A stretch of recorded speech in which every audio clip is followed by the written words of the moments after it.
सुजान शाह इस वक्त कमरे में दाखिल हुआ तो उसके चेहरे पर गुस्सा छाया हुआ था। इस वक्त उसके चेहरे के हाव भाव इतने सख्त थे कि वो हर किसी से नाराज दिखाई दे रहा था। उसका बस नहीं चल रहा था कि वो सामने बैठी हुई लड़की को जान से मार दे। न जाने लोग किसी की बसी बसाई जिंदगी में जहर घोलने के बाद अपने घरों की बुनियादें कैसे रख लेते हैं। और छटांग भर की लड़की ने उसे इस हरकत की उम्मीद नहीं थी। जो कुछ इस वक्त हो चुका था वो उसके लिए किसी अनहोनी से कम नहीं हो सकता था। सामने बैठी हुई लड़की ने भी कभी इस बारे में नहीं सोचा था। एक बार फिर उसे अपने बेड पर दुल्हन के रूप में देखकर उसके तन बदन में आग लगी थी। अंदर आते ही उसने उसकी तरफ देखकर एक गहरा तंज किया था, जिसे भांपते हुए उसने अपनी डरी हुई नजरों से सुजान शाह को देखा। आंखों में आंसू जगमगा रहे थे। तुम्हें शर्म नहीं आती? अपने ही टीचर के साथ शादी की? हामी भरते हुए तुम्हें जरा भी शर्म ना आई? वो तंजिया कहते हुए उससे पूछ रहा था, जबकि वो बस उसके चेहरे को देख रही थी। वो उसका टीचर था और इस हैसियत से भी उस पर अच्छा खासा रौब रखता था। इसके अलावा भी उसकी पर्सनालिटी और उसके बोलने का अंदाज इतना डरा देने वाला था कि वो चाहने के बावजूद भी उसे कोई जवाब न दे सकी। उसने उसे बाजू से पकड़ते हुए अपने बेड से नीचे उतार दिया, जबकि वो डरते हुए उसके बिल्कुल सामने खड़ी थी। तुम जैसी लड़कियों को हर किसी के जज्बात के साथ खेलने की आदत होती है। अपने 2 टके के जज्बात के लिए तुमने मेरी जिंदगी को बर्बाद कर दिया। वो गुस्से से उस पर दहाड़ रहा था, ये जाने बगैर कि उसके ये शब्द उसके दिल पर बिजली की तरह गिर रहे होंगे। ऐसा ऐसा मेरा हरगिज कोई इरादा नहीं था। उसने अपने होंठ खोलते हुए पहली बार उसे एहसास दिलाना चाहा, जब उसने उसका मुंह जोर से दबोचते हुए उसे खामोश करवा दिया। तुमने सिर्फ सुजान शाह की नरमी को देखा है और अब उसकी नरमी से नाजायज फ़ायदा उठाया है तुमने। अब मैं तुम्हें बताऊंगा कि मेरा असली रूप क्या है। तुम सारी ज़िंदगी पनाह मांगोगी कि तुम्हारे दिल में किसके लिए जज्बात मचले, और तुम उसकी ज़िंदगी में दखलंदाज करने का क्या अंजाम भुगतोगी। ये कहते हुए उसने कोमल को सोफे की तरफ धक्का दिया था। जाकर सोफे पर सो जाओ, मेरी तरफ से कोई उम्मीद मत लगाना, वरना तुम्हें मुझसे मोहब्बत करने की बहुत बड़ी सज़ा मिलेगी कि तुम मुझसे पनाह मांगोगी। अगर मेरे जुनून को हवा लग गई तो वो जुनून तुम पर इस तरीके से उतारूंगा कि तुम सुबह किसी को मुंह दिखाने के काबिल नहीं रहोगी। उसका अंदाज और धमकी पर अच्छा खासा उस पर असर हुआ था। वो चुपचाप सिमटकर सोफे पर लेट चुकी थी। अपनी किस्मत पर रोना आ रहा था। उसने कभी सुजान शाह को पाने की कोशिश नहीं की थी और ना ही उसे पाने के लिए दुआएं मांगी थीं। वो तो बस उसके दिल में दबी हुई मोहब्बत थी, जो वो दिल ही दिल में सुजान शाह से कर रही थी। लेकिन तकदीर ने उसे सुजान शाह की झोली में डाल दिया था। वो चुपचाप आंसू बहाते हुए अपने अतीत को सोच रही थी, जबकि वो लाइट बंद करके बेड पर लेट चुका था। सुजान शाह वो नाम था जो अपनी पर्सनालिटी, अपनी खूबसूरती की वजह से न सिर्फ पूरे कॉलेज बल्कि पूरे गांव में अपनी एक अलग ही पहचान रखता था। ये गांव काफ़ी पिछड़ा हुआ इलाका था। यहाँ के लोग लड़कियों की ज़्यादा पढ़ाई के खिलाफ थे और इस वक्त शहर और गांव के बीच बना ये कॉलेज शायद इस इलाके का एक इकलौता कॉलेज था जहाँ लड़कियाँ पढ़ाई करने के लिए आती थीं। इस वक्त सीनियर टीचर की हैसियत से इस कॉलेज में सुजान ही मौजूद था। अपने अंदाज, अपनी पर्सनालिटी की वजह से शायद वो हर स्टूडेंट का फेवरेट था। लेकिन कोमल की बात और थी। ये सच था कि वो पहले से ही किसी से जुड़ी हुई थी। उसकी मंगनी हो चुकी थी उसके पापा संजय सिंह के दोस्त के बेटे से, जो कि उनके मोहल्ले में ही 3-4 घर छोड़कर रहता था। लेकिन इसके बावजूद सर सुजान को देखते ही उसका दिल धड़क उठता। जवानी की कच्ची उम्र में उसने अपने दिल के कागज पर किसी का नाम अब तक नहीं लिखा था। अपने सच्चे एहसास और जज्बात का हकदार वो किसी को नहीं बना सकी थी। लेकिन फिर भी उसने अपनी दिलचस्पी को सर सुजान की तरफ मुड़ते देखा था और फिर धीरे धीरे वो पूरी तौर पर उसकी तरफ खिंचती चली गई थी। उसकी पसंद और एहसास का ये हाल था कि क्लासरूम में भी जब भी सर सुजान उसकी तरफ ध्यान देते तो वह बेख्तियार ही अपने आसपास को भुलाकर बस एकटक उनकी ओर देखती रहती। उनके बुलाने पर उसके गाल बिना किसी वजह के ही दहक उठते और वो खुद भी अजीबोगरीब नज़रों से उसे देखते। वो आंखों में ऐसी मदहोशी और चमक लेकर सर सुजान को देखती थी जैसे वो उसकी टीचर नहीं बल्कि वो उसके मंगेतर हों। पहले पहल तो सुजान को ये बात अजीब लगी थी, लेकिन वो हमेशा उसे एक स्टूडेंट की तरह ट्रीट करता और यही ख्याल करता कि हो सकता है इस लड़की में कॉन्फिडेंस की कमी है और ये सब कुछ देखने पर एकदम कांप उठती है। अपने दिल में ये ख्याल आते ही वो हमेशा की तरह कोमल से बहुत ही नरमी से पेश आता और उस पर ख़ास ध्यान दिया करता था। वजह सिर्फ यही थी कि वो क्लास में बाकी सबसे कहीं पीछे न रह जाए।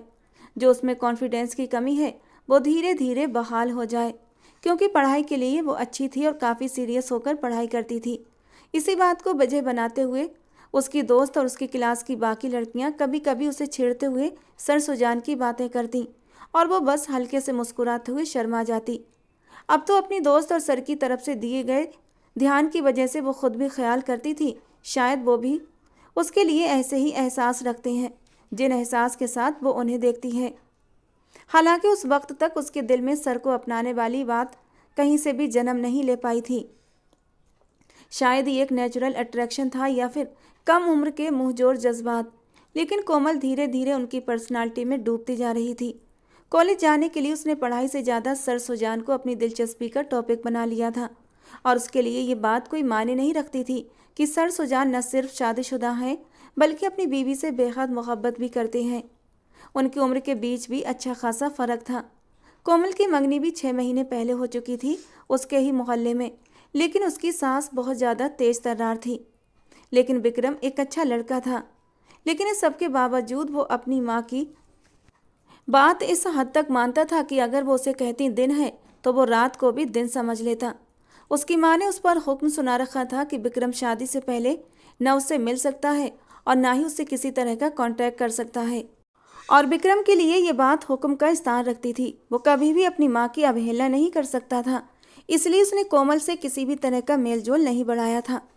हालांकि कोमल का कितना मन था, मंगनी के बाद तो लड़के लड़कियां एक दूसरे से बातें करने के लिए बेकरार रहते हैं और फिर उनका तो घर एक ही मोहल्ले में था। चाहकर भी वो एक दूसरे से ना बातें कर सकते थे और ना ही मिल सकते थे। और फिर यहीं पर कोमल ने अपना दिल महसूस लिया था। विक्रम के लिए पनपते जज्बात बहीं के बहीं दम तोड़ चुके थे। दिन इसी तरह गुजरते जा रहे थे और दिन ब दिन सुजान की तरफ खींचती जा रही थी, जब तक कि वो मनहूस दिन उनकी ज़िंदगी में नहीं आया था। उसकी बदनसीबी की कहानी लिखी जानी थी उस दिन। मौसम उस दिन हद से ज़्यादा ख़राब था। सुबह कॉलेज के लिए निकलने से पहले ही उसकी माँ ने उसे रोका था कि बेटा आज कॉलेज मत जाओ, क्योंकि आज मौसम बहुत ख़राब है।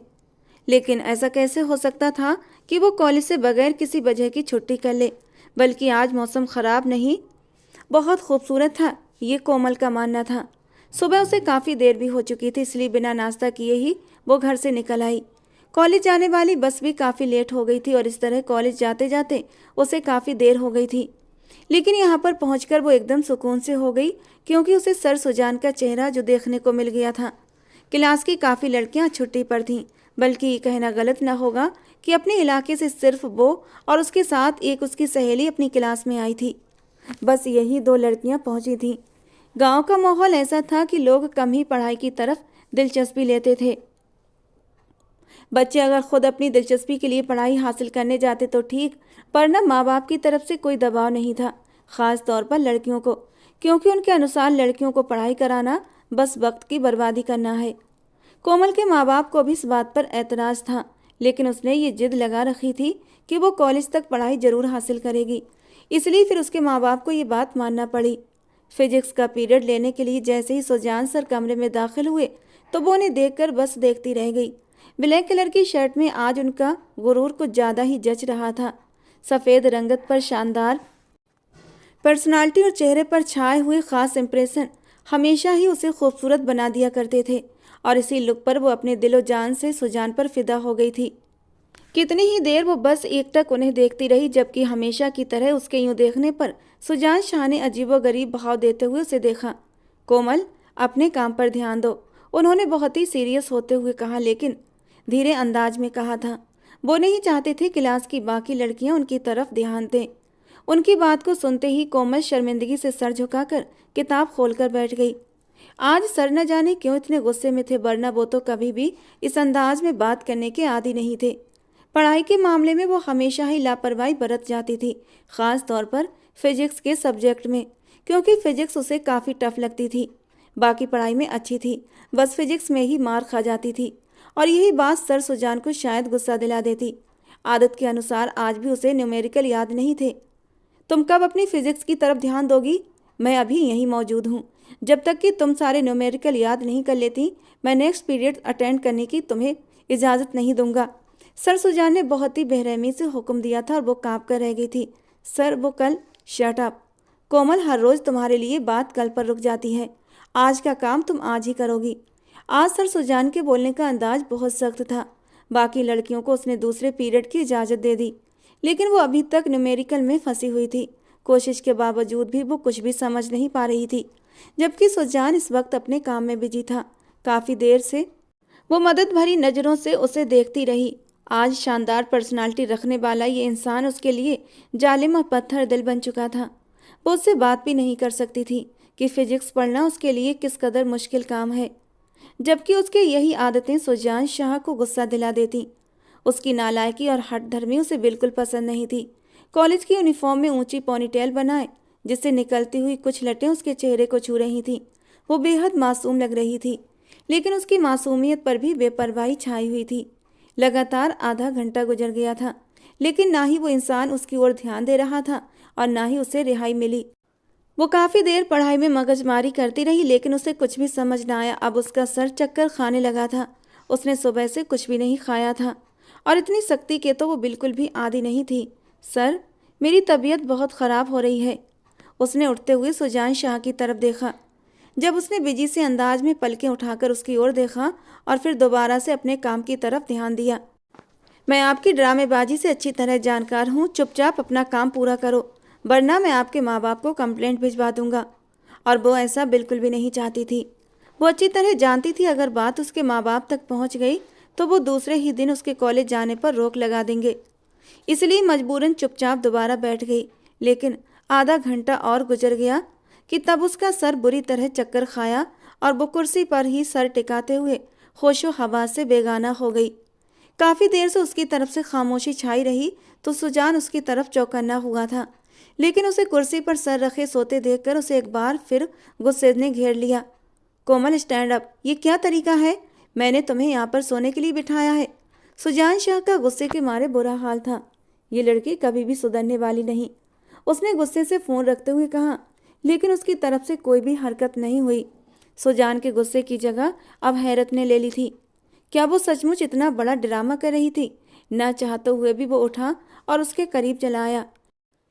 हल्के से हाथ बढ़ाकर उसके गाल का थपथपाया, लेकिन उसका सर एक तरफ को लुढ़क गया। यानी वो सच में बेहोश हो चुकी थी। वो हैरान रह गया था। कोमल, कोमल, वो उसे लगातार होश में लाने की कोशिश कर रहा था, लेकिन वो तो बेहोश हो चुकी थी। स्टाफ रूम से उसने फीमेल स्टाफ को बुला भेजा। उस लड़की की वजह से उसे शर्मिंदगी का सामना करना पड़ रहा था। लोग उसकी बात को गलत रंग दे रहे थे।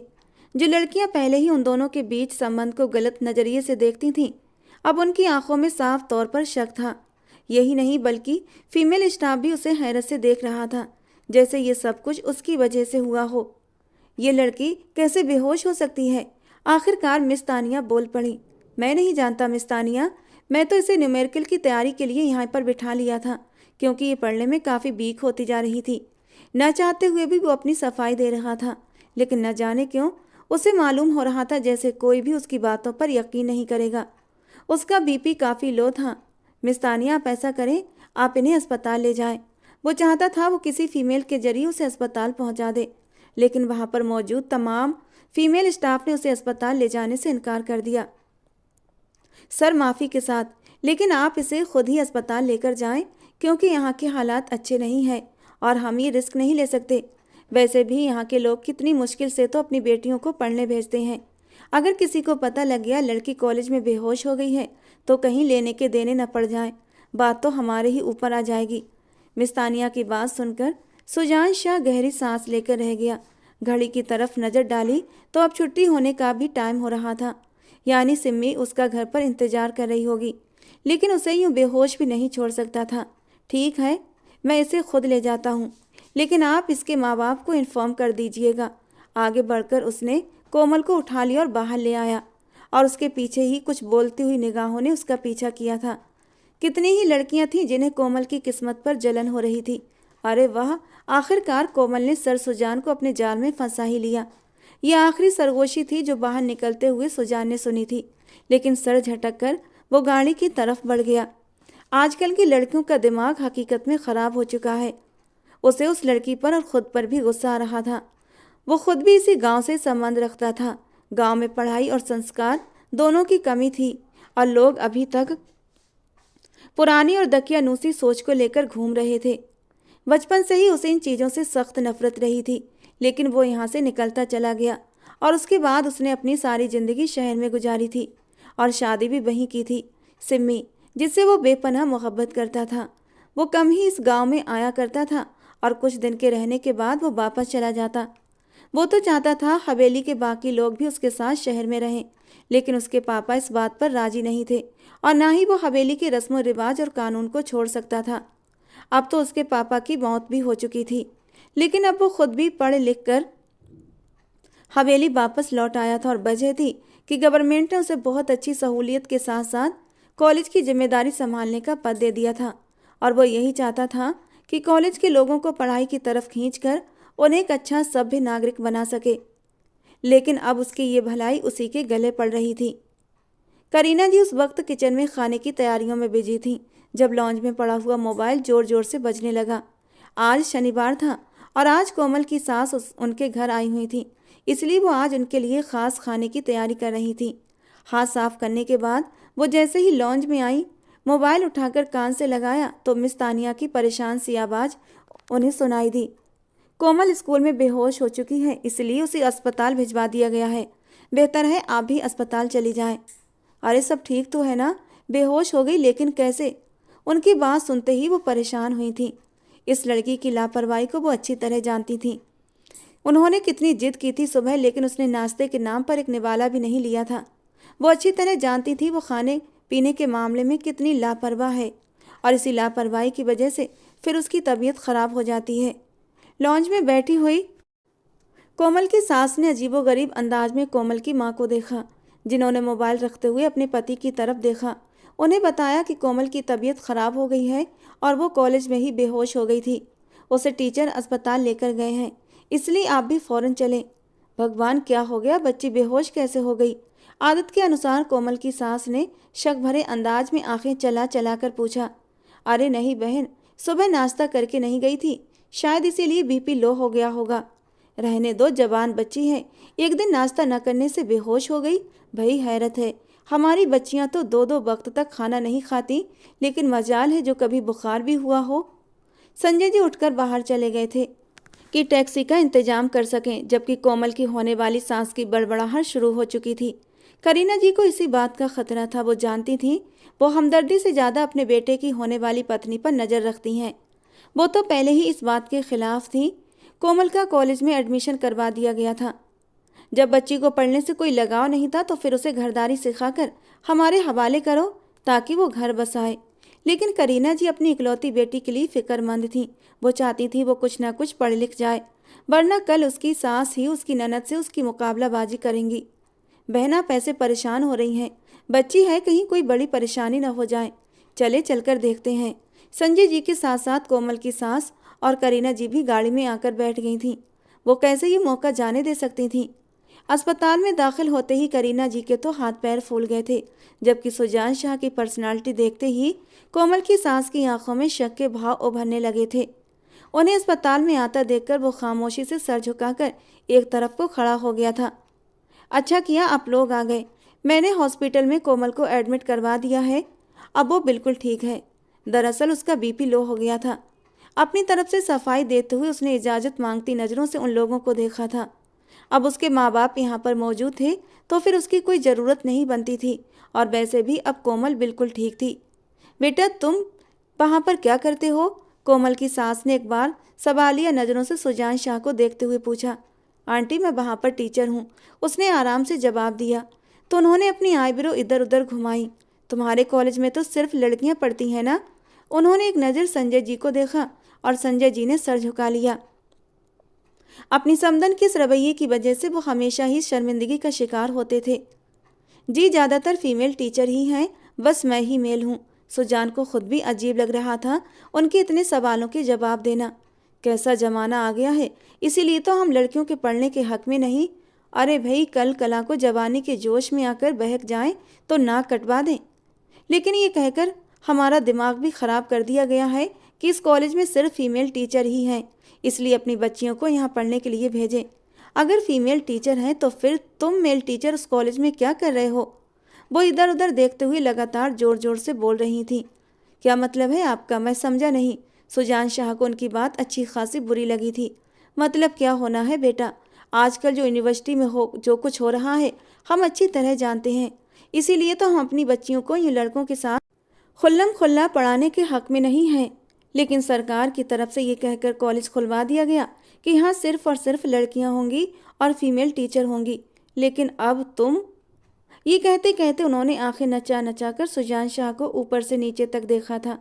आंटी जी, आप मुझ पर इल्ज़ाम लगा रही हैं। उसके शब्दों में हैरत थी।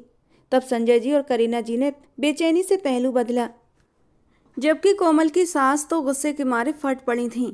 अरे इल्ज़ाम नहीं लगा रही, मैं तो पूरे यकीन से कह रही हूँ। आजकल तुम्हारे जैसे टीचर ही बच्चियों के साथ गलत तरीके से पेश आते हैं और उन्हें बदनाम करके रख देते हैं, और फिर उसके बाद अच्छे बनकर हम जैसे लोगों को बेवकूफ़ बनाते हैं। हैरत के साथ साथ सुजान शाह को गुस्सा भी आने लगा था। इतनी बातें तो वो किसी की भी बर्दाश्त नहीं कर सकता था। आपको ज़रूर कोई गलतफहमी हुई है। मैं ऐसा नहीं हूँ, और ना ही मैं यहाँ पर इन कामों के लिए आया हूँ। मेरा मकसद सिर्फ और सिर्फ इन बच्चों को पढ़ाना है, ताकि इनके साथ इनका फ्यूचर भी बन सके और आगे चलकर ये अपने पैरों पर खड़े हो सकें। सुजान शाह का गुस्से से बुरा हाल था। आसपास के लोग भी अब उनकी तरफ ध्यान देने लगे थे। वो इंसान अपनी मेहनत के बलबूते पर इस जगह तक पहुंचा था कि वो कोई भी अच्छी जॉब डिजर्व करता था, लेकिन उसने अपने इलाके के बैकवर्ड लोगों के दिमाग को थोड़ा सा साफ करने के बारे में सोचा था, और आज उसे ये सिला मिल रहा था। लोग उसे शक भरी नज़रों से देख रहे थे। संजय जी खुद शर्मिंदगी से इधर उधर देखते हुए परेशान हो रहे थे। सुजान शाह खुद एक इज्जतदार आदमी था और हमेशा लोगों ने उसकी इज्जत ही की थी, लेकिन आज छटांग भर की लड़की की वजह से उसे कितनी अजीबोगरीब बातें सुनने को मिली थीं। हॉस्पिटल से बाहर आया, लेकिन अब भी उसके चेहरे पर गुस्से के हाव भाव थे। बहन जी, आपको सोच समझकर बात करनी चाहिए। आखिरकार संजय जी से रुका न गया तो वो थोड़े सख्त अंदाज में बोले थे। बस कर दो संजय जी, और कितना अपनी बेटी को सर पर चढ़ाओगे? तुम्हारी पत्नी ने ही उसे बिगाड़ कर रख दिया है। लेकिन मैं अच्छी तरह जानती हूँ आजकल की लड़कियों की आदत को।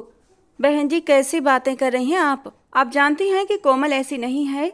बचपन से वो आपके सामने खेल कूद कर बड़ी हुई है, और कोमल और आपका बेटा विक्रम दोनों एक दूसरे को कितनी अच्छी तरह से जानते हैं। हाँ हाँ, विक्रम की वजह से ही मजबूर हूँ जो आपकी बेटी से रिश्ता जोड़ा था, वरना ऐसी कैरेक्टर लूज लड़की। बस कर दें बहन जी, मेरी बेटी पर यूँ कीचड़ मत उछालें। करीना जी को अब अपनी बेटी के किरदार पर यूँ कीचड़ उछालने पर गुस्सा आया था। वो लोग इस वक्त कमरे में थे। कोमल से ज़्यादा उन्हें एक दूसरे के साथ लड़ने से फुर्सत नहीं मिल रही थी। कोमल अभी तक बेहोशी में थी और करीना जी उसके सिरहाने बैठी उसका सर सहला रही थीं, और फिर धीरे धीरे उसे होश आने लगा था। और लोगों की बातों और लड़ाई की वो समझ नहीं पा रही थी कि आखिर वजह क्या है। वो तो उस वक्त क्लास में थी और सर सुजान उसके पास थे, और उसके बाद उसे कुछ याद नहीं आ रहा था। खैर, उसने सुकून से आंखें मूंद ली थी। इस वक्त उसके सर में तेज दर्द हो रहा था। चलो सब रहने दो, हम कोमल से ही पूछ लेते हैं। तुम बताओ बेटा, तुम्हारे साथ क्या हुआ था? उसकी सास उसके सिरहाने खड़ी उससे पूछ रही थी। मुझे नहीं पता आंटी जी, मैं उस वक्त सर सुजान की क्लास में थी और इससे ज़्यादा उन्होंने सुना ही नहीं था। देखा, मैं ना कहती थी। मुझे इसकी शक्ल से ही मालूम हो रहा था कि ये पढ़े लिखे शक्ल सूरत वाले टीचर इस किरदार के मालिक होते हैं। बस कर दें बहन जी, अब छोड़ दें इस बात को। हमारी भी इज्जत है और हमें लोगों में रुस्वा मत करें। संजय जी ने काफ़ी ऊंची आवाज़ में कहा तो कोमल की सास एकदम खामोश हो गई। अब अपनी बेटी के लिए तुम हमसे इस अंदाज में बात करोगे संजय जी? भूल गए मेरे पति के तुम लोगों पर कितने एहसान थे। उन्होंने संजय जी और अपनी पति की दोस्ती को एहसान का नाम दे दिया था। ठीक है, मेरी यहाँ पर ज़रूरत नहीं तो मुझे यहाँ रहने का शौक़ नहीं। गुस्से से बड़बड़ाते हुए वो अस्पताल के कमरे से बाहर चली गईं। संजय जी और करीना जी उन्होंने रोकने की कोशिश नहीं की थी। थोड़ी देर के बाद डॉक्टर ने आकर कुछ दवाइयाँ लिख कर दी और फिर उन्हें घर भेज दिया। संजय जी दवा लेने के लिए बाहर चले गए। तभी करीना जी कोमल की तरफ देखते हुए बोली, देख लिया तुमने अपनी लापरवाही का नतीजा। अब तुम्हारी वजह से तुम्हारे पापा को कितनी बातें सुननी पड़ी हैं। लोग तरह तरह की बातें बना रहे हैं। उनकी आंखों में आंसू थे। अपने पति के चेहरे पर शर्मिंदगी देखते हुए उनका दिल बुरी तरह दुखा था, और इससे बढ़कर ये बात कि वो जानती थी विक्रम भी वही बात करेगा जो उसकी माँ उसे कहेगी। वो अपनी माँ की ज़बान ही बोलता था, और इसके बाद ये कोमल के लिए किस कदर मुश्किलों का कारण बन सकता है उन्हें अच्छी तरह अंदाजा था। कोमल को अपनी माँ की बातों से छलकती हुई नाराजगी साफ महसूस हो रही थी। उसका अपना दिल भी अजीबोगरीब वहम का शिकार था। न जाने अब उसके साथ क्या होता। उन्हें कितनी बातें सुननी पड़ी होंगी। दर्द से सोचते हुए उसने अपनी आंखें मूंद लीं। वैसे तो ये एक छोटा सा हादसा था, लेकिन उसकी ज़िंदगी पर इतना गहरा असर रखता था, वो सोच भी नहीं सकती थी। शाम तक उसे डिस्चार्ज कर दिया गया था और वो घर वापस आ गई। तब तक सब कुछ शांत हो चुका था, जब तक कि दूसरा दिन नहीं आया। उस दिन भी कोमल की सास अपने बेटे विक्रम के साथ उनके घर चली आई थी। विक्रम भी अपनी माँ की तरह शक भरी नज़रों से कोमल को देख रहा था। कमरे में आज पहली बार वो कोमल के पास अकेला बैठा था। मुझे बताओ कोमल, तुम्हारा उस सर के साथ क्या रिश्ता है? ये वो सवाल था जिस पर उसने आंसू भरी नज़रों से विक्रम को देखा था। ये सच था कि विक्रम भी अच्छी शक्ल सूरत रखता था, लेकिन ये पुरानी सोच किसी भी तरह उसके दिमाग से निकलने वाली नहीं थी। ऐसा कुछ नहीं था विक्रम, बस मेरी तबीयत ख़राब हो गई थी और वो मुझे हॉस्पिटल लेकर गए थे। लेकिन तुम्हारे बारे में गांव में और भी बातें मशहूर हो रही हैं कि तुम उन्हें पसंद करती हो, उनके आगे पीछे घूमती हो, और तुम्हारी ही क्लास की लड़कियां ये बातें अपने घरों में आकर तुम्हारी मोहब्बत और अय्याशियों के किस्से सुना रही हैं। विक्रम की बात से उसके बोलने का अंदाज उसे कड़वा लगा था। आज पहली बार वो उसके सामने होकर बात कर रहा था, और वो भी इस अंदाज में। कोमल को बहुत बुरा लगा था। तुम सिर्फ और सिर्फ अपनी माँ की बात बोल रहे हो, वरना तुम्हारा उन लड़कियों से क्या संबंध? तुमने तो वही सुना जो तुम्हें सुनाया गया है, उसने हिम्मत की और विक्रम के सामने कह दिया, जबकि वो गुस्से से उसे देखकर बोला, हाँ, तुम अपनी बात को छुपाने के लिए मेरी माँ पर इल्ज़ाम लगा रही हो। मेरी बात से तुम्हारा क्या मतलब है? तुम मुझ पर कैसे इल्ज़ाम लगा सकते हो? वो भी बिना देखे, बिना किसी सबूत के। पहले अपने गिरेबान में झांक लो विक्रम। मैंने आज तक तुमसे तुम्हारी हकीकत के बारे में नहीं पूछा कि तुम्हारी कोई गर्लफ्रेंड है या नहीं, और ना ही तुम मुझ पर अभी इतना हक रखते हो। उसे विक्रम की बात सुनते हुए गुस्सा आया था। अंदर ही अंदर उसे दुख ने भी घेर लिया था। ये सच था, वो अंदर ही अंदर सुजान को पसंद करती थी, लेकिन उसने अपनी पसंद को इस हद तक बढ़ने नहीं दिया था कि वो सुजान शाह के साथ अपनी इज्जत को भी खराब करे। वो जानती थी सुजान शादीशुदा है और उसकी अपनी भी मंगनी हो चुकी है, और वो दोनों दरिया के ऐसे दो किनारे थे जो साथ बह तो सकते थे, लेकिन कभी एक साथ इकट्ठे नहीं चल सकते थे, और उनके बीच सदियों की दूरी थी। और सुजान शाह, वो तो शायद उसे एक नज़र देखना भी पसंद नहीं करता था, तो फिर वो क्यों इस तरह के सपने सजाकर अपनी ज़िंदगी को बर्बाद करती? विक्रम के साथ ज़िंदगी गुजारना और रिश्ता बनाए रखना उसके माँ बाप की मर्जी से तय हुआ था, लेकिन अब वो इस रिश्ते को दिल से निभा रही थी, और विक्रम से उसे कोई शिकायत भी नहीं थी। लेकिन आज विक्रम का ये रवैया उसके लिए तकलीफ का कारण बन रहा था। ठीक है, अगर तुम ये समझती हो कि मेरा तुम पर कोई हक नहीं, तो समझती रहो, मुझे भी कोई शौक नहीं है तुम पर अपना हक थोपने की। वो गुस्से से बोलते हुए उठकर कमरे से बाहर चला गया था, और वो बस हैरत से उसकी पीठ को देखती रह गई।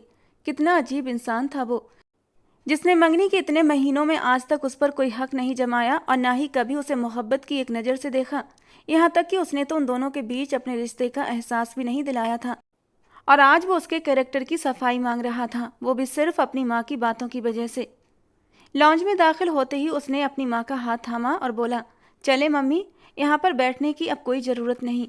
संजय जी उसे देखते हुए हैरत से खड़े हो गए। क्या बात है विक्रम बेटा, तुम ऐसे क्यों कर रहे हो? आप मुझसे कोई भी सवाल पूछने का हक नहीं रखते अंकल। अगर आपने अपनी बेटी को लगाम में डाली होती तो शायद आप आज मेरे सामने शर्मिंदा न होते। कोमल उसके कड़े शब्दों को जहरीले अंदाज के साथ कमरे में सुनकर बस खामोश बैठी रही थी। वो अपने बाप के सामने विक्रम की किसी बात को कभी भी अहमियत नहीं दे सकती थी। तुम होश में तो हो? ये किस तरह की बातें कर रहे हो? कोमल सिर्फ तुम्हारी मंगेतर नहीं है, बल्कि तुम दोनों का बचपन का भी साथ है। फिर तुम उसके बारे में इस तरीके की बातें कैसे कर सकते हो? क्या तुम्हें नहीं पता कि उसका कैरेक्टर कैसा है? संजय जी के बोलने का अंदाज धीमा था, मगर कोमल की सास गुस्से से अपने बेटे के पहलू में खड़ी थी। वो तो कभी कोमल से अपने बेटे की शादी करना ही नहीं चाहती थी। वो तो बस पति की ख्वाहिश के आगे सर झुका गई थी, वरना उनके नौकर पेशा विक्रम के लिए अच्छे से अच्छे दहेज वाली लड़कियों के रिश्ते तैयार थे। और अब जबकि ये रिश्ता उन्हें टूटता नजर आ रहा था, तो उनके मन में लड्डू फूट रहे थे, और वो तो खुशी के मारे खिल उठी थीं। जब विक्रम ने कहा, अंकल, वो मेरी मंगेतर थी, लेकिन अब नहीं, अब वो सिर्फ मेरी एक पड़ोसी है। इसके अलावा मैं उसके साथ कोई भी रिश्ता नहीं रखना चाहता। मैं ये मंगनी ख़त्म कर रहा हूँ। उसके शब्द नहीं थे बल्कि जहरीले तीर थे जो उसने अपने सीने में घुसते हुए महसूस किए थे। इस इलाके में किसी लड़की की मंगनी का टूट जाना बदनामी की सबसे बड़ी कड़ी माना जाता था। एक बार रिश्ता टूट गया तो उस लड़की की शादी दोबारा नहीं होती थी, क्योंकि उसे फिर अपशगुन माना जाता था। तुम होश में तो हो? ये कैसी बातें कर रहे हो? संजय जी ने हैरत से उन दोनों को देखा था। कम से कम बहन जी, आप तो अपने बेटे को समझाएं। जबान खून है, गुस्से में कुछ भी बोल रहा है। लेकिन आप तो समझदार हैं ना, रिश्ते यूं ही नहीं तोड़ दिए जाते। अरे भाई साहब, जबान औलाद है, कब तक मैं ही समझाती रहूंगी? तुम्हारी बेटी का मामला था, मैंने तुम्हें कहा भी था कि अपनी बेटी को इतनी आज़ादी मत दो, लेकिन आखिरकार तुमने मात खाई। अब तो मैं इस मामले में कुछ नहीं कह सकती। पूरी कहानी में आग लगाकर अब वो अलग खड़ी हो गई थी, यानी उनका इस मामले से कोई लेना देना नहीं था। जबकि करीना जी तो हैरत से ये सब ड्रामा देख रही थी। जिस पर सबसे ज़्यादा भरोसा किया उन्हीं लोगों ने अपना रंग दिखा दिया ना। मैं आपसे कहती थी ना कि दोस्ती को दोस्ती ही रहने दें, रिश्तेदारी में ना बदलें। मुझे तो ये लोग पहले से ही सही नहीं लगते थे। और रही बात मेरी बेटी की, तो बहन जी आप भी गौर से सुन लें। मेरी बेटी मेरे लिए मेरी पूरी दुनिया है, और भलाई इसी में है कि आप मेरी बेटी के बारे में जबान संभाल कर बात किया करें। शायद ज़िंदगी में पहली बार अपनी बेटी के हक में खड़ी हो चुकी थीं। उन लोगों ने रिश्ता ख़त्म कर दिया और विक्रम मंगनी की अंगूठी उतार कर मेज़ पर रखते हुए अपनी माँ का हाथ थाम कर चला गया, जबकि अंदर बैठी कोमल फूट फूट कर रो पड़ी थी। उसे विश्वास नहीं आ रहा था कि विक्रम अचानक रिश्ता तोड़कर चला जाएगा। ये मुझे किस बात की सज़ा मिली है? एक शादीशुदा मर्द के लिए अपने दिल में एहसास भरने के लिए? उसने अपने आप से सवाल किया और आंसू उसकी आंखों से फिसल पड़े। भगवान जानता है, मैंने आज तक उस इंसान के हवाले से कभी भी गलत नहीं सोचा और ना ही उसे पाने की तमन्ना रखी। बस ये आंखें खताबार हैं जो मैं उसको देखा करती थी। मेरी इन आंखों पर, मेरे दिल के एहसास पर मेरा काबू नहीं होता। लेकिन अब उसकी ज़िंदगी पूरे तौर पर दूसरों के रहमो करम पर गुजर जानी थी, और वो इस इलाके की रिवायतों और लोगों के दिमाग को अच्छी तरह जानती थी। वो जानती थी लोग उसे किसी भी सूरत अब जीने नहीं देंगे। शाम तक वो अपने कमरे में ही रही। घर में एकदम उदास भरा माहौल हो गया था। कोमल घर में सबसे बड़ी थी। उसके बाद उसके दो छोटे भाई थे जो जुड़वा थे। अपने माँ बाप की लाडली और बड़ी बेटी आज सिर्फ 20 साल की उम्र में अपनी किस्मत को लेकर रो रही थी। उसे अंदाज़ा भी नहीं था कि ये सब कुछ हो जाएगा। विक्रम से उसे कोई दिली लगाव तो नहीं था, लेकिन फिर भी एक रिश्ता तो था ही, और वो नहीं चाहती थी ये रिश्ता इस तरह टूटे। वो जानती थी कैरेक्टर पर लगे दाग बाप की इज्जत को तहस नहस करके रख देते हैं, और बिल्कुल ऐसा ही हुआ। इलाके के हर औरत मर्द की जबान पर अब यही कहानी थी कि सुजान शाह की वजह से कोमल की मंगनी टूट गई। उसकी सास ने तो बढ़ा चढ़ाकर इस बात को पूरे इलाके में फैला दिया था। उसके बाप ने तो अब घर से निकलना ही छोड़ दिया था, और इस तरह उसका कॉलेज जाना भी छूट गया था। उसकी माँ ने तो जिद भी की थी, लेकिन वो अब कॉलेज नहीं जाना चाहती थी। वो एक बार फिर उस इंसान को सामने देखकर खुद के ऊपर से कंट्रोल खोना नहीं चाहती थी। सुजान शाह को भी उसकी वजह से काफ़ी जिल्लत का सामना करना पड़ा था। कॉलेज में भी उसकी रेपुटेशन पर अच्छा खासा असर पड़ा था, और कॉलेज में कोमल की गैर हाजिरी इस बात को और भी बढ़ा चढ़ाकर बयान कर रही थी। उसे शर्मिंदगी के साथ साथ गुस्सा भी आ रहा था। ये बात अब उसके घर तक पहुंच चुकी थी, और इस तरह उसकी रेपुटेशन पर काफ़ी असर पड़ रहा था। उसकी पत्नी सिम्मी उसके किरदार पर वैसे ही शक करती थी। वो तो पहले भी उस पर बिल्कुल भी भरोसा नहीं करती थी, और अब उसने आगे इस बात को और भी फसाद की जड़ बना दिया था। उस दिन भी वो थका हारा कॉलेज से घर आया तो सिम्मी ने पूरा घर सर पर उठा लिया था। मैं सोच भी नहीं सकती तुम जाकर लड़कियों के साथ ये गुल खिलाओगे। मैं तुम्हें पहले ही कहा था कि हम शहर में सेटल रहते हैं, लेकिन शायद तुम्हें इसी वजह से इस गांव के इलाके में रहने का शौक सवार था। सुजान ने गुस्से और हैरत से सिम्मी की ओर देखा। तुम जानती भी हो क्या कह रही हो? ये सच था कि सिम्मी की खूबसूरती ने उसे सिम्मी की मोहब्बत में पूरी तौर पर डुबोकर रखा था, लेकिन उसकी जबान ने उसे दूर करने की कोई कसर नहीं छोड़ी थी। वो हर वक्त तो आग उगलती रहती थी, और वजह थी कि शादी के 3 साल बाद भी वो माँ नहीं बन पाई थी, और शायद हीन भावना का शिकार होकर वो अपना गुस्सा सुजान शाह पर निकालती थी। मैं हर बात गंगा से पूछ चुकी हूँ, और उसने मुझे सब कुछ सच बता दिया है। पूरे इलाके में ये बात फैली हुई है। उसने एक बार फिर चीख कर कहा तो सुजान ने हैरत से उसकी ओर देखा। तुम घर की नौकरानी पर यकीन कर रही हो, लेकिन तुम्हें मुझ पर भरोसा नहीं? इससे पहले कि उनके बीच की बहस और ज़्यादा बढ़ती, कमरे का दरवाज़ा खुला और आराधना जी अंदर दाखिल हुई थी। उन दोनों की चीख पुकार की आवाज़ घर के माहौल को ख़राब कर रही थी। जहाँ सुजान हमेशा ही कंप्रोमाइज़ करता हुआ दिखाई देता, वहीं सिम्मी के जज्बात सर चढ़कर बोलते थे। वो इस वहम में पड़ चुकी थी कि 3 साल में औलाद न होने की वजह से शायद सुजान बाहर की लड़कियों में इंटरेस्ट लेना शुरू कर चुका है। आराधना जी को कमरे में दाखिल होता देखकर दोनों खामोश हो गए। ये सब कुछ क्या हो रहा है सुजान? वैसे तो उन्हें इस तरह बहू बेटे के कमरे में नहीं आना चाहिए था, ये उनका पर्सनल मामला था। लेकिन अब आराधना जी तंग आ चुकी थीं। ममा कुछ नहीं, बस। इससे पहले सुजान कोई और जवाब देता, सिम्मी बीच में बोल पड़ी। सॉरी टू से आंटी, बट आपको हमारे मामले में बोलने की ज़रूरत नहीं है। आराधना जी को उससे यही उम्मीद थी, इसलिए गुस्से से उसकी तरफ देखते हुए वो उसी की टक्कर में उसे जवाब दे गई। मैं तुमसे बात नहीं कर रही, अपने बेटे से बात कर रही हूँ। और भलाई इसी में है कि जब मैं अपने बेटे से बात करूँ तो तुम बीच में मत बोला करो। आराधना जी की बात सुनकर वो और गुस्से से भर गई। इस घर में नौकर भी होते हैं और बेहतर है तुम दोनों अपने मामलों को धीरे आवाज़ में सुलझा लिया करो। वापसी के लिए पलटने से पहले उन्होंने सुजान को अपने कमरे में आने के लिए कहा था और फिर वो दरवाजे से बाहर निकलती चली गईं। सुजान ने कहर भरी नज़रों से सिमी को देखा और वो गुस्से से पैर पटकती हुई कमरे से बाहर निकल गई। वो उनके पीछे ही उनके कमरे में चला आया। वो हमेशा अपनी माँ की खामोश और सादा तबीयत की वजह से हमेशा उनकी बहुत इज्जत करता था, उनसे बहुत मोहब्बत करता था। वरना अगर कोई और औरत होती तो शायद इस वक्त तक सिम्मी को उसकी बदतमीजियों के चलते अपने घर से निकाल चुकी होती। कमरे में दाखिल होने से पहले उसने दस्तक दी, लेकिन दरवाज़ा खुला हुआ था। वो अंदर दाखिल हुआ तो आराधना जी बहुत ही प्यार से बोली, अंदर आ जाओ सुजान और मेरे पास आकर बैठो। उन्होंने उसे अपने पास बेड पर बैठने के लिए इशारा किया तो सुजान धीरे से चलता हुआ उनके पास बैठ गया। गांव से कुछ अफवाहें मुझ तक पहुंच रही हैं, मैं उन पर यकीन नहीं कर सकती और मैं तुमसे सवाल जवाब भी नहीं चाहती। लेकिन बेटा, ये हमारी इज्जत के खिलाफ बात है। उनके नरम अंदाज ने हमेशा की तरह उसे सुकून दिया था। आगे बढ़ते हुए उसने अपनी माँ की गोद में सर रख दिया और माँ की गोद में सर रखते ही सुजान को ऐसा महसूस हुआ जैसे सदियों की थकावट दूर हो गई हो। उन्होंने हमेशा की तरह नरमी से उसके बालों में उंगलियां चलानी शुरू कर दी। वो उनका लाडला बेटा था, वो उसके नेचर को जानती थीं। क्या आपको अपने बेटे पर भरोसा नहीं? मैं यहाँ पर ये सब कुछ करने के लिए नहीं आया। वो अपनी बात का यकीन अपनी माँ को दिला रहा था। यकीन के साथ उसे पता था उसकी माँ उसकी बात को ज़रूर सच मानेंगी। मैं जानती हूँ सुजान, ये सच नहीं, लेकिन मैं इन लोगों की पुरानी सोच को भी जानती हूँ और मामला अब सिर्फ तुम्हारा नहीं, उस लड़की का भी है।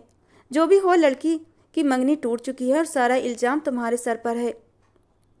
तुम्हारा नाम उस लड़की के साथ जोड़कर उसे बदनाम किया जा रहा है, तो इसमें मैं कुछ नहीं कर सकता मम्मा। मेरी कोई गलती नहीं थी। खैर, गलती तो उस लड़की की भी नहीं थी। आराधना जी ने धीरे से बेटे को याद दिलाना चाहा। उसने सर उठाकर अपनी माँ की तरफ देखा। आराधना जी जानती थीं वो सिम्मी की बिला वजह शक के बाद भी उससे बेहद मोहब्बत करता है, लेकिन इसके बावजूद भी आराधना जी चाहती थीं कि उनके बेटे की ज़िंदगी में सुकून आए, खुशियाँ आएँ, क्योंकि सिम्मी की कड़क और शक करने की आदत की वजह से सुजान कभी खुश नहीं रहता था। इसके बावजूद शादी को 3रा साल था और अब तक उसकी ज़िंदगी में औलाद की कमी थी। इसलिए वो दिल से चाहने लगी थी कि उनके बेटे की ज़िंदगी में औलाद की खुशी जन्म ले, उनका बेटा हमेशा खुश रहे। इसीलिए वो इस कोशिश में थी कि एक बार फिर वो शादी कर ले, चाहे औलाद की मजबूरी में ही सही, लेकिन शादी करना तो उसका हक था। और डॉक्टर ने साफ तौर पर कह दिया था सिम्मी कभी माँ नहीं बन सकती। वो फिर भी इस बात के हक में नहीं था कि सिम्मी पर सौतन ले आता और ना ही सिम्मी उसे इस बात की इजाज़त देती। मम्मा, आप जानती हैं ना, मैं सिम्मी से बहुत मोहब्बत करता हूँ।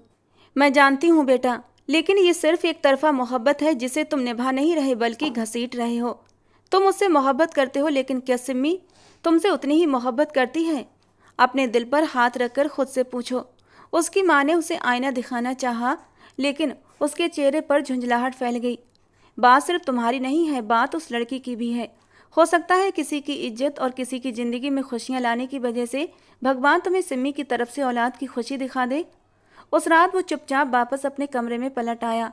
ये पहली बार नहीं था जब उसकी माँ ने उसकी दूसरी शादी की ख्वाहिश की थी, लेकिन वो कम से कम उस लड़की को तो अपनी ज़िंदगी में नहीं लाना चाहता था। गांव में उसके हवाले से क्या बातें हो रही थीं। उसकी मंगनी टूटने का किस्सा वो सब कुछ सुन चुका था, लेकिन फिर भी उसका दिल इस बात को स्वीकार नहीं करता था कि वो उस लड़की को अपनी पत्नी बना ले। बाप के झुके हुए कंधे और माँ की झुकी हुई नज़रें कोमल को किसी तौर बर्दाश्त नहीं हो रही थी।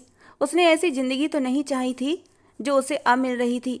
क्या उसकी एक तरफा दिल में दबी मोहब्बत का ये अंजाम होना था? उसकी आंखों से आंसू टूट कर निकले थे और ना चाहते हुए भी उसने वो कदम उठा लिया जो उसे नहीं उठाना चाहिए था। शायद मेरे मरने के बाद गांव वालों की जबानें बंद हो जाएं और मेरे माँ बाप सुकून की ज़िंदगी जी सकें, लेकिन वो नहीं जानती थी ज़िंदगी लेना या देना तो भगवान के हाथ में है। अगर वो मुश्किलें देता है तो राहें आसान भी करता है। उसने अपनी कलाई से बहते खून की धार को देखा था और धीरे धीरे बेहोश होती चली गई। छोटा सा गांव था, कोई भी बात आग की तरह फैल जाती थी और रात के 10 बजे ये खबर सुजान शाह को भी मिल चुकी थी। वो अभी सोने के लिए जाने ही वाला था जब उसके नौकर ने आकर ये खबर दी थी। पता नहीं क्यों उसका दिल एकदम अंधेरे में डूब गया था। उसने तड़प कर नौकर से पूछा था, वो ठीक तो है ना? मालिक, वो बेहोश हो गई है और बहुत ज़्यादा खून बह चुका है। उसके माँ बाप का रो रो कर बुरा हाल है। गांव के डॉक्टर ने भी जवाब दे दिया है और इस समय शहर जाने के लिए कोई सवारी भी नहीं मिल रही। और सुजान ने एक पल की देर किए बिना अपनी गाड़ी की चाबी उठाई थी और तेजी से हवेली से बाहर निकलता चला गया, जबकि पीछे से सिम्मी उसे आवाज़ें लगाती रह गई थी। सुजान शाह को अपने घर पर देखकर करीना जी और संजय जी के आंसू भरी आंखों में हैरानी आई थी, जबकि सुजान ने बिना किसी के कुछ कहे कोमल को अपनी बाहों में उठाया था और सीधा अपनी गाड़ी में लेकर डाला। आप लोग भी गाड़ी में बैठ जाइए, उसने जल्दी से करीना जी और संजय जी से कहा था। बेटी के साथ साथ वो भी पीछे सीट पर बैठ चुके थे। कोमल का सर करीना जी की गोद में रखा हुआ था। वो पूरी तरह बेहोश थी। खून बहुत ज़्यादा बह चुका था। डॉक्टर ने हालत सीरियस बताई थी, लेकिन फिर भी कोमल की जान बच गई थी। पूरी रात सुजान हॉस्पिटल में ही रहा था और कोमल के माँ बाप को तसल्ली देता रहा। सुबह 4 बजे के करीब उसे होश आया था। वो मिलने गया तो वो खाली खाली नज़रों से छत को घूर रही थी। क्योंकि तुमने ये बेवकूफ़ी, उसने गुस्से भरे अंदाज में उससे पूछा था। उसे सामने देखकर एक पल के लिए वो डर गई थी, लेकिन अगले ही पल उसने अपना मुंह फेर लिया। मैं तुमसे कुछ पूछ रहा हूँ कोमल, क्यों किया तुमने ऐसा? तुम्हें क्या लगता है कि मरने से सारी प्रॉब्लम्स ख़त्म हो जाती हैं?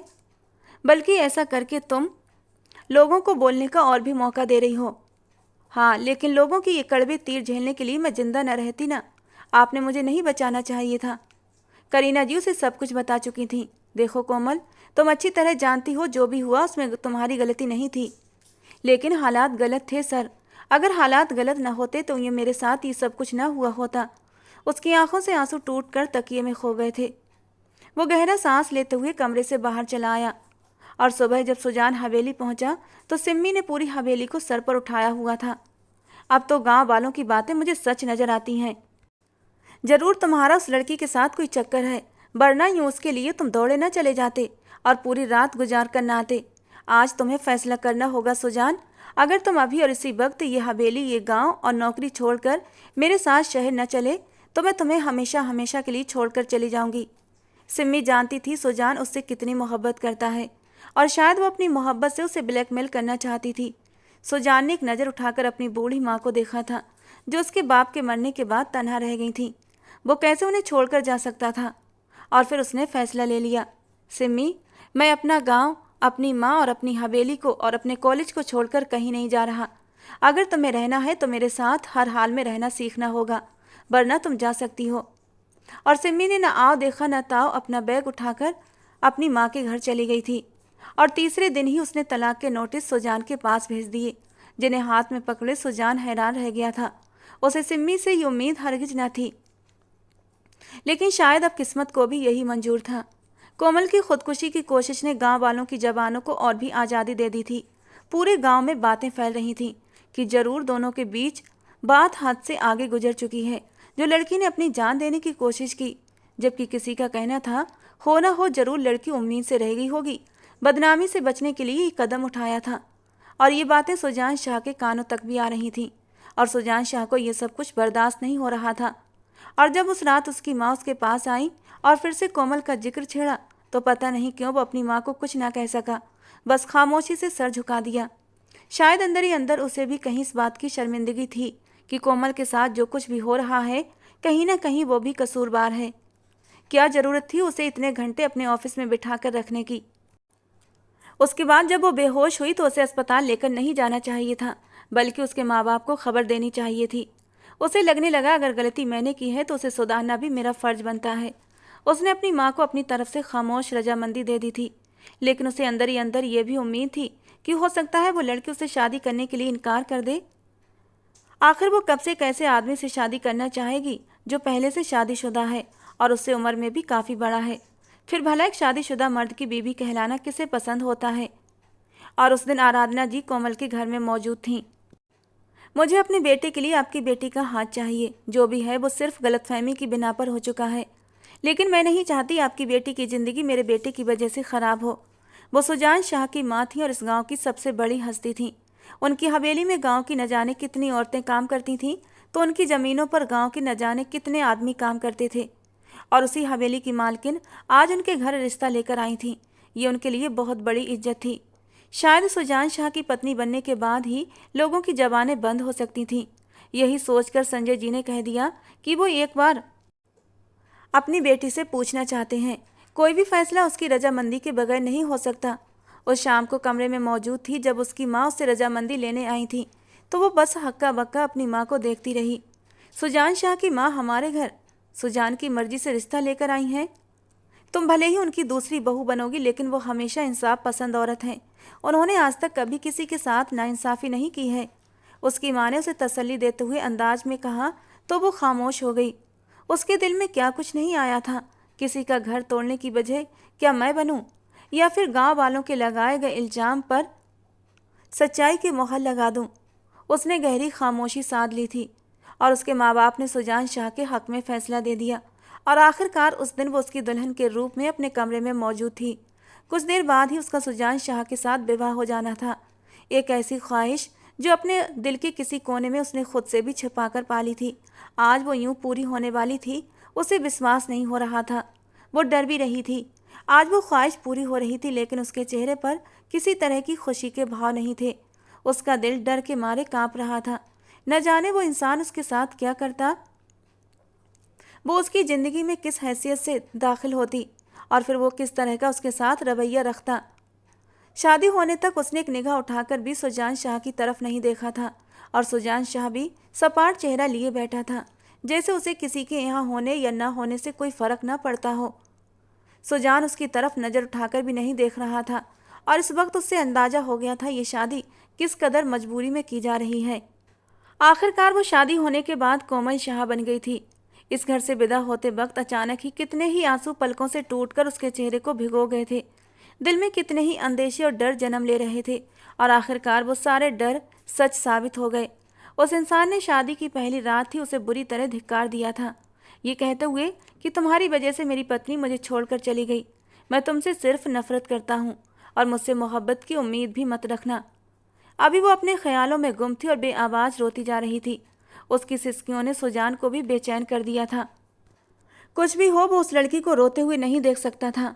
वो गुस्सा था और उसने अपना गुस्सा कोमल पर निकाल दिया था, लेकिन कसूरवार तो कोमल भी नहीं थी।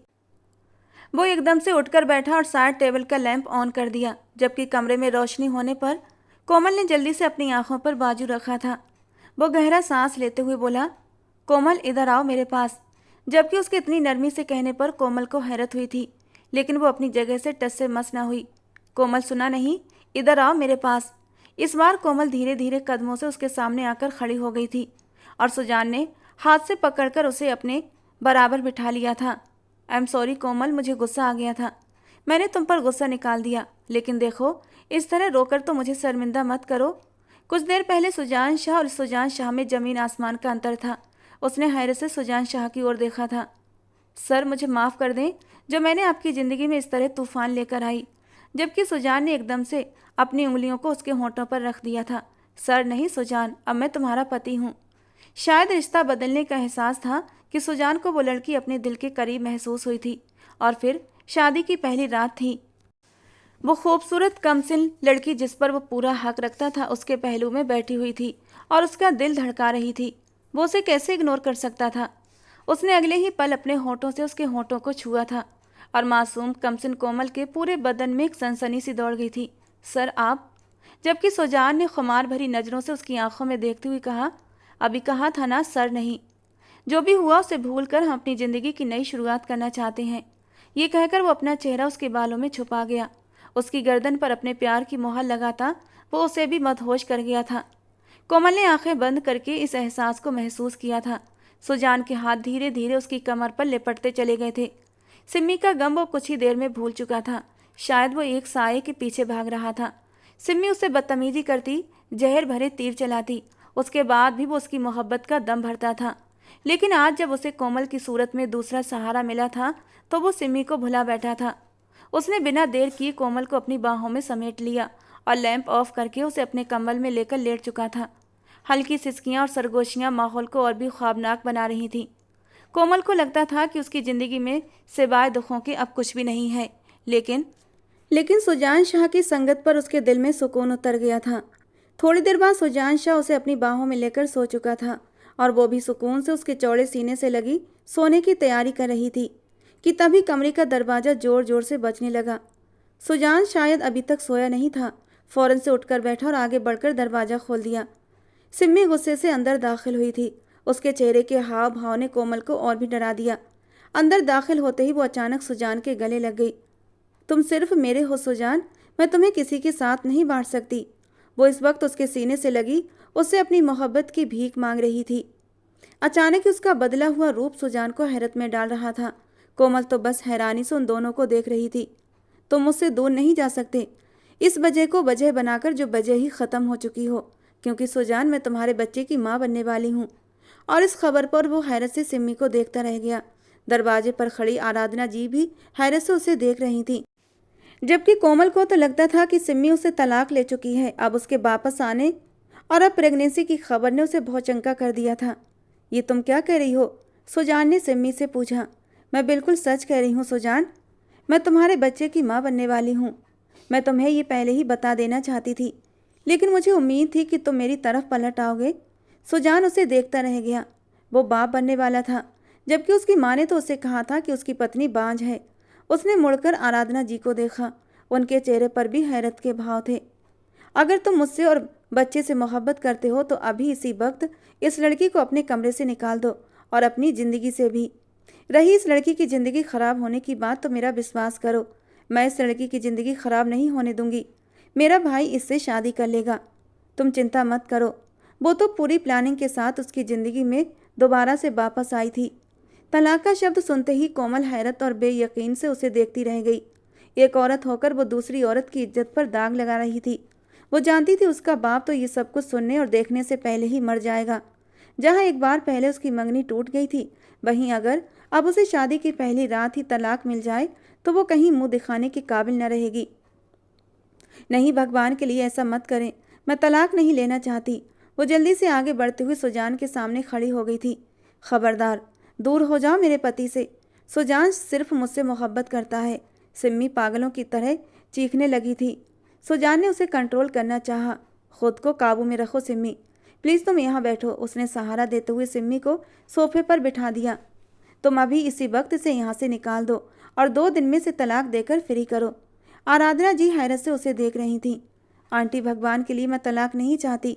मैं सारी ज़िंदगी आपकी हवेली में नौकरानी बनकर गुजार लूँगी, लेकिन मुझे यहाँ से मत निकालें। मेरा बाप मर जाएगा, मेरी माँ भी जिंदा न रह सकेगी। मुझे तलाक मत दें। वो तो खुद को हैरत का शिकार था। मैं तुम्हारे बच्चे को अभी और इसी वक्त गिरा दूंगी सुजान, अगर तुमने इसे अपनी ज़िंदगी से ना निकाला। वो इस कदर तेज़ी दिखाते हुए उछलकर सोफे से नीचे उतरी और दरवाजे की ओर दौड़ी। तब सुजान ने उसे कमर से पकड़ते हुए वापस खींचा। तुम ऐसा कुछ नहीं करोगी। ठीक है, अगर तुम चाहती हो कि मैं इसे तलाक दे दूं तो मैं इसे तलाक दे दूंगा, लेकिन तुम अभी फ़िलहाल अपने कमरे में चलो। आज इस हादसे को 2 हफ्ते गुजर चुके थे और 2 हफ्तों में उसने अपने पति की शक्ल भी नहीं देखी थी। वो पूरी तौर पर सिम्मी के काबू में था। ना ही सिम्मी उसे उसके करीब फटकने देती और न उससे मिलने देती। आज भी उसका यही कहना था कि वो उसे तलाक दे दे, लेकिन आराधना जीत ने उससे कुछ वक्त की मोहलत मांगी थी। कोमल की तो सांसें अटकी हुई थीं। वो नहीं जानती थी आगे उसके साथ क्या होगा। वो बस चाहती थी उसे इस घर में रहने दिया जाए, भले ही उसे सुजान शाह पत्नी होने का हक देता या न देता। बस अपने माँ बाप की चिंता थी उसे। पल भर में ही हालात के बदल जाने पर सुजान भी हैरत का शिकार था। सिम्मी ने तो आज तक उससे कभी अच्छे शब्दों में बात नहीं की थी और आज वो उस पर अपनी मोहब्बतें निछावर करने लगी थी। आराधना जी के साथ मिलकर वो उस मामले की पहुंच तक जाना चाहता था, लेकिन उनके फैमिली डॉक्टर का यही कहना था कि सिम्मी पेट से है। अगर सिम्मी पेट से थी तो वो अपने बच्चे को नुकसान पहुंचाना नहीं चाहता था। उसके लिए उसका ये बच्चा सब कुछ था। कितने समय के बाद तो भगवान ने उसे खुशी दी थी। सिम्मी के आए दिन नखरे बढ़ते जा रहे थे। कोमल को उसने बिल्कुल एक नौकरानी बनाकर रख दिया था। उसका मासूम सा चेहरा 2 हफ्तों में ही मुरझा गया था। उस दिन भी उसने शादी की पहली रात के बाद से उस दिन कोमल को देखा था। उसके चेहरे के गुलाब मुरझा गए थे। सुजान को देखकर कोमल के चेहरे पर हल्की सी मुस्कान आई थी, लेकिन आंखों की चमक हल्की पड़ चुकी थी। सुजान उसे देखकर दुख से घिर गया था। वो ये तो समझ गया था कोमल उससे बहुत मोहब्बत करती है। एक रात की संगत के बाद से वो उसका दीवाना हो गया था। उसे बार बार कोमल की तलब होती थी, लेकिन सिमी उसे कोमल के पास जाने नहीं देती थी और कुछ ऐसा करना चाहता था कि उसकी ज़िंदगी से दुख हमेशा के लिए ख़त्म हो जाए। उसने अपने बढ़ते हुए कदम रोक लिए थे और कोमल को देखकर अपने मन में कहा था, कोमल, कुछ दिन का इंतज़ार और कर लो, कुछ दिन की तकलीफ़ और उठा लो, शायद उसके बाद सब कुछ ठीक हो जाए। ये कहकर वो वापस उल्टे कदमों से हवेली से बाहर चला गया था और कोमल उसे जाता देखकर बस आंसू पीकर रह गई थी। उस दिन शाम का वक्त था और सुजान शहर से बाहर गया था, तो सिम्मी ने कोमल को अपने कमरे में बुला लिया कि आज तुम रात भर मेरी सेवा करोगी, मेरे पैर दबाओगी। जबकि उसका हुक्म सुनते ही कोमल ने उसे हैरान होकर देखा। आराधना जी भी घर पर नहीं थी। वो उसके पांव दबाने के लिए बैठी तो सिम्मी ने उसे तंजिया नज़रों से देखा। कितना अजीब लगता है ना कि तुम एक मर्द को पाने के चक्कर में उसकी नौकरानी बन गई हो, जबकि कोमल उसके तंज पर खामोश रही। तुम जानती हो, मैं माँ नहीं बनने वाली, उसने कहा तो कोमल ने एक झटके से सर उठाकर उसकी ओर देखा। ये सब कुछ तुम्हें इस घर से हमेशा के लिए निकलवाने के लिए है। मैं तुम्हें सुजान की ज़िंदगी से बाहर कर दूंगी। एकदम से ही उठकर उसने उसके मुंह को दबोच लिया था और पागलपन के अंदाज में चीखने लगी। कोमल तो सख्त डर चुकी थी। छोड़ दे मुझे प्लीज, कोमल ने विनती की। तभी कमरे में आराधना जी दाखिल हुई। ये क्या कर रही हो तुम? छोड़ो इसे, उन्होंने कोमल को उसकी पकड़ से छुड़वाया। मैं नहीं छोड़ूंगी, कभी भी नहीं, मैं जान से मार दूंगी। इससे पहले वो आगे कुछ कहती, आराधना जी ने आगे बढ़ते हुए उसके मुंह पर जोरदार थप्पड़ रख दिया। मैं आज तुम्हारा सच सबूत के साथ तुम्हारी सामने लेकर आई हूँ। ये कहते हुए उन्होंने असली रिपोर्ट्स उसके मुंह पर दे मारी। उसने कीमत देकर डॉक्टर को अपने साथ मिला रखा था। सुजान भी घर आ चुका था। उन्होंने उसी दिन उसे अपने साथ ले जाकर सुजान के सामने ही उसका चेकअप करवाया था और वो प्रेग्नेंट नहीं थी। सिमी हमेशा की तरह चीखती चिल्लाती अपने घर चली गई थी, जबकि आज कितने दिनों के बाद वो धड़कते दिल में हजारों जज्बात लिए कोमल के कमरे की तरफ बढ़ा था। आराधना जी ने जब उसे कोमल के कमरे की तरफ जाते देखा तो एक सुकून का सांस लिया था। उन्हें पता था अब कोमल उनके बेटे की ज़िंदगी में खुशियां जरूर भर देगी, जो सिमी उनके बेटे को कभी न दे सकी। सुजान को अपने सामने खड़ा पाकर कोमल बुरी तरह घबराई थी, जबकि सुजान ने आगे बढ़कर उसे अपनी बाहों में समेट लिया था। छोड़िए मुझे, उसने नाराज़गी से कहा, जबकि सुजान की बाहों का घेरा और भी तंग हुआ था। नाराज़ हो? आपको क्या मतलब? मुझे मतलब नहीं होगा, फिर किसे होगा? 15 दिन से तो आपने मेरी खैर खबर नहीं ली, अब कैसे आपको मेरा ख्याल आ गया? मैं चाहता तो पहले भी तुम्हारे पास आ सकता था, लेकिन मैं तुम्हें पूरी तरह खुशी और सुकून देना चाहता था। मुझे सिमी पर पहले ही शक था, क्योंकि डॉक्टर बता चुके थे सिमी कभी माँ नहीं बन सकती। फिर उसने तलाक का नोटिस भेजने के बाद माँ बनने का ड्रामा करके मेरी ज़िंदगी में दाखिल होने की कोशिश की और मैं उसे बेनकाब करना चाहता था, और उसके बाद ही मैं पूरी तौर पर तुम्हारा बनना चाहता था। और आज देखो, ये सुजान शाह सिर्फ और सिर्फ तुम्हारा है। ये कहते हुए उसने हल्के से अपने होंठों से उसे छुआ था, जबकि वो उसकी जरा सी संगत पर पिघल उठी थी और तड़प कर उसके चौड़े सीने से लग गई। सुजान ने भी हंसते हुए उसे अपनी बाहों के घेरे में समेट लिया था। सुबह आराधना जी ने बहू की बलाएं लेते हुए उसे ढेर सारा आशीर्वाद दिया था।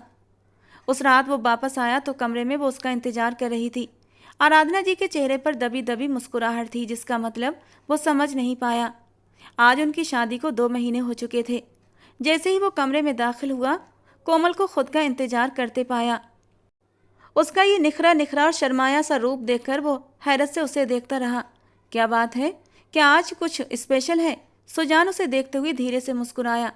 आप पापा बनने वाले हैं, उसने चेहरा झुकाते हुए शर्माते हुए खबर दी थी। तो वो कितनी ही देर तक उसे हैरत से देखता रहा और फिर धीरे से उसके करीब बढ़ते हुए उसे कंधों से थाम लिया और उसे अपने सीने से भींच लिया। कोमल की आंखों से आंसू बह निकले। वो जरूर उसकी तड़प के वक्त की मांगी हुई दुआ थी, जिसे उसने अनजाने ही मांग लिया था और भगवान ने उसे उसकी झोली में डाल दिया था, जिस पर वो जितना भगवान का धन्यवाद करती उतना कम था।